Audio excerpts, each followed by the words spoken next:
ati naniliu mimi. Mimi mtoto.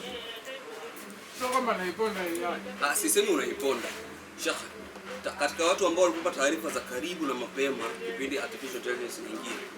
Na imani mimi nilikuwa miongoni mwa watu ambao walitangulia kukupa habari hizi. Alafu na wewe ulikuwa binadamu wa kwanza kupinga kwamba hii siwepo, inaharibu sijui na nini. Unakumbuka lakini? Nakumbuka. Kwa nini sasa? Mpaka sasa hivi. Sawa, ukiachana na ChatGPT. Sawa. AI gani wewe imekupa faida? Kama wewe unipa faida. Nikiachana na ChatGPT. Mfano hii AI ya WhatsApp sasa hivi. Ambayo mimi nikiwa nimelala inajibu message za wateja na mpaka inafunga order. Mimi naamka asubuhi naenda kufanya kazi nachukua hela. Na advance ishatuma. Kwa hiyo maana ofisi yangu haifungwi sababu ya artificial intelligence. Hiyo moja. Hapo mbili. Ukiwa kuna hizi za kutengeneza clip fupi.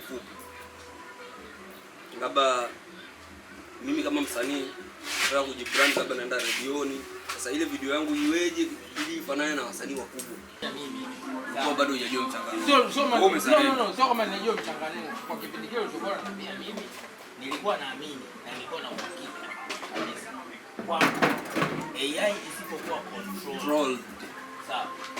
Italeta shida. Sawa, sijakataa. Kwani wewe hujasoma sheria za kibinadamu?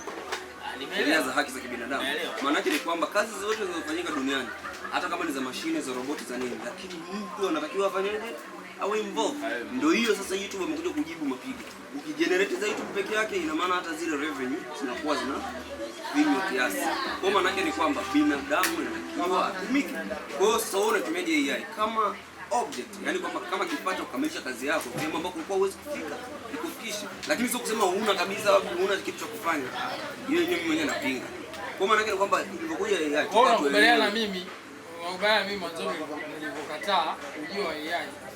Kwa maana ya kwamba hatakuwa tuna data za kutosha inafanyaje kazi. Inafanyaje kazi, hiyo jambo la kwanza. Lakini jambo la pili ni kwamba isingekuwa controlled, inge take over. Yeah, I know, ndio.